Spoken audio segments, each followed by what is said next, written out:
فاذكروني أذكركم واشكروا لي ولا تكفرون يا أيها الذين آمنوا استعينوا بالصبر والصلاة إن الله مع الصابرين.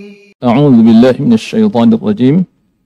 من يشفع شفاعة حسنة يكن له نصيب منها. من يشفع شفاعة حسنة يكن له نصيب منها. Barang siapa yang memberikan pertolongan, satu pertolongan kebaikan, maka adalah baginya bagian pahala dari pertolongan tersebut.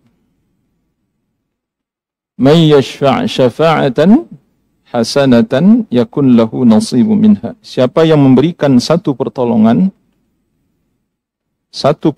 kebaikan, karena nanti ada syafa'atan sayyi'atan di kelanjutan ayat itu nanti ada pertolongan buruk ya, ada pertolongan yang buruk. Nah, ini adalah pertolongan yang baik. Maka kata Allah Subhanahu wa ta'ala, dia akan mendapatkan ganjaran dari pertolongan kebaikan tersebut. Maksudnya adalah pahala. Beliau membawakan dua hadis dalam bab ini. Hadis yang pertama, an Abi Musa al-Ash'ari radhiyallahu anhu, qala kana an-nabi sallallahu alaihi wasallam إذا أتاه طالب حاجة أقبل على جلسائه وقال اشفعوا تؤجروا ويقضي الله على لسان نبيه ما أحب متفق عليه وفي رواية ما شاء. Dari Abu Musa al-Ash'ari radhiyallahu an, beliau berkata adalah Nabi sallallahu alaihi wasallam apabila didatangi oleh seseorang yang memiliki hajat. Nabi apabila didatangi oleh seseorang yang memiliki hajat, orang yang memiliki kebutuhan, ya, sangat butuh, ya. Mungkin butuh makan, mungkin butuh minum, mungkin butuh sesuatu. Aqbala ala julasai. Maka Nabi sallallahu alaihi wasallam menghadapkan wajah beliau ke orang tersebut. Nabi menghadapkan wajah beliau ke orang tersebut. Ini saking memuliakannya Rasulullah sallallahu alaihi wasallam, siapapun yang datang beliau pasti melayaninya dengan sempurna. Tidak pernah setengah-setengah. Nabi menghadap kepadanya. Dia duduk di hadapan Nabi menghadap kepadanya. Apakah mungkin Nabi akan memberikan pertolongan atau Nabi meminta para sahabat untuk memberikan pertolongan kepada orang tersebut? Yang Nabi SAW menghadap kepadanya, menghadap. Ini mungkin pembahasannya dalam bab adab yang perlu kita pahami dengan benar ya. Tidak diingkari sebahagian kita baru menghadap kepada seseorang itu ketika kita akan memberikan pertolongan. Kalau mungkin kita tidak akan memberikan pertolongan, kadang-kadang kita ya cuman itu saja. Ya, misalnya nih, dia datang ke rumah kita. Assalamualaikum. Waalaikumsalam. Pak, Bu, ya, saya mohon pertolongan misalnya. Apa gitu, minta apa gitu misalnya. Atau mungkin kita tahu ada orang yang meminta-minta. Bagaimana adab kita? Mungkin jawab salam saja. Habis itu kita ucapkan mohon maaf, tapi pintu tidak kita bukakan. Betul tidak? Nah ini enggak kurang adab namanya seperti ini. Jadi kita mau ngasih atau tidak, jawab salam itu ditemui orang tersebut. Ditemui. Dan tampakkan wajah manis, wajah senyum kita kepadanya. Walaupun mungkin kita tidak akan memberikan pertolongan, mohon maaf ya Pak, Bu, saya belum bisa membantu. Maka di dalam ayat, kalau kita baca ya, Allah Subhanahu wa taala sebutkan qaulun ma'rufun wa maghfiratun khairun min sadaqatin yatba'uha adha. Perkataan yang baik dan memaafkan itu lebih baik kata Allah daripada engkau memberi tapi engkau menyakiti orang yang engkau beri. Artinya apa? Nabi SAW menunjukkan sikap ini. Karena di kelanjutan hadis ini, apa kata Nabi? Isfa'u tu'jaru. Berikan pertolongan kepada orang ini, kata Rasulullah, kalian akan diberi pahala oleh Allah Subhanahu wa taala. Artinya Nabi SAW tidak, beliau sendiri pada saat itu mungkin barangkali tidak ada yang akan beliau berikan kepada orang itu, maka Nabi meminta kepada para sahabat, Isfa'u tu'jaru. Kata Nabi, berikan pertolongan kepada orang ini, kalian akan diberi pahala oleh Allah Subhanahu wa taala. Artinya apa? Nabi SAW tidak memberikan pertolongan apa yang diminta oleh orang itu sebenarnya. Kan di sini disebutkan, datanglah seseorang yang memiliki hajat kepada Nabi SAW. Nabi meminta kepada para sahabat. Nabi pantang menahan sesuatu yang ada pada diri beliau.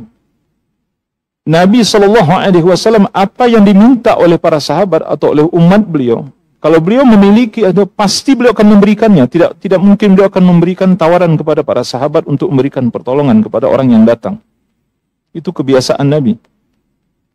Bahkan baju yang dipakai oleh Nabi kemudian dipuji oleh sahabat, itu pernah satu kali dipuji. Ya, kemudian ya, berkenankah kiranya engkau wahai Rasulullah, ya, memberikan baju ini kepadaku? Diberikan oleh Nabi SAW. Karena Nabi tidak pernah menahan sesuatu yang dimiliki oleh beliau. Ketika diminta, nggak pernah ditahan oleh Nabi, pasti diberikan oleh Nabi. Kalau diminta untuk menolong, kalau diminta sesuatu kepada beliau, dan beliau memiliki sesuatu yang untuk diberikan dalam rangka menolong, itu pasti Nabi SAW memberikan itu. Tidak mungkin beliau akan menawarkan kepada para sahabat. Nah, dalam kasus ini kalau kita lihat, Nabi menawarkan kepada saya, Isfa'u tu'jaru. Kata Rasulullah SAW, tolonglah orang ini, kalian akan diberi pahala oleh Allah. Wa yaqdiyallahu ala lisani nabiyhi ma habba. Karena Allah Subhanahu wa taala menghendaki, menginginkan apa yang dia cintai itu mengikuti lisan nabinya. Apa yang dicintai oleh Allah Subhanahu wa taala mengikuti apa yang dikatakan oleh Nabi. Jadi kalau Nabi katakan isfa'u tu'jaru, tolonglah, kata Rasulullah, kalian akan diberi pahala. Berarti ini sesuatu yang dicintai oleh Allah Subhanahu wa taala. Karena Nabi yang mengatakan itu, maka berebutlah para sahabat memberikan pertolongan. Ayo kita sedikit kembali kepada adab tadi. Adab tadi. Allah Subhanahu wa taala seakan menyindir adab kita, ya, adab kita. Kita ini kan rata-rata kalau tidak mau memberi itu macam-macam. Kadang enggak jawab salam juga. Jangankan menghadapkan wajah kita, menjawab salam aja enggak. Sudah gitu keluarlah kata-kata yang tidak baik. Subhanallah. Nah, inilah yang Allah sebutkan, perkataan yang baik dan memaafkan. Ya mungkin barangkali orang yang meminta-minta ini kurang sopan, kurang adab, segala macam. Ya kita butuh memaafkan. Memaafkan. Itu lebih baik kata Allah daripada engkau memberi min sadaqatin yatba'uha adha. Diikuti dengan menyakiti. Kita buka pintu, salam enggak dijawab, katanya, nih, minta-minta aja kerja misalnya. Nah, itu enggak boleh. Masih muda, malas, minta-minta. Mending enggak usah ngasih gitu. Tidak ngasih, mungkin juga tidak menjawab salam, meski itu berdosa, tidak menjawab salam, ya kan? Dan kita tidak berkata-kata yang kasar kepada orang itu jauh lebih baik daripada kita memberi tapi kita menyakiti. Ayo ikhwah.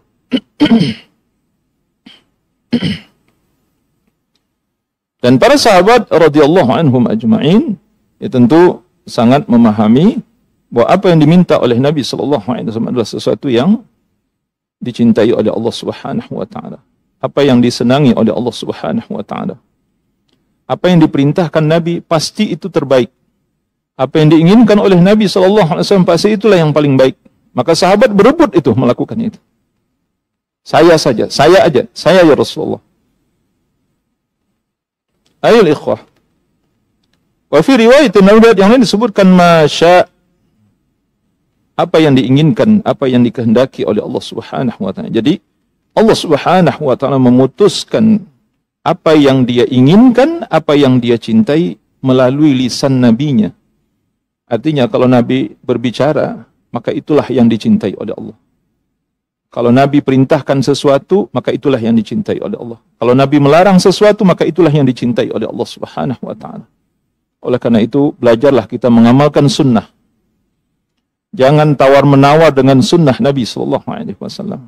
Karena kalau kita lihat hari ini, ya, kita cenderung untuk menghindar, ya, dengan berbagai macam cara untuk tidak mengamalkan sunnah Nabi SAW. Ini terjadi di tengah-tengah kaum muslimin. Subhanallah. Bahkan terjadi di tengah-tengah orang yang mengatakan mudah-mudahan kita diberi kekuatan untuk mengikuti sunnah Nabi SAW. Tapi pada kenyataannya banyak sunnah Nabi yang dilanggar oleh orang-orang ini.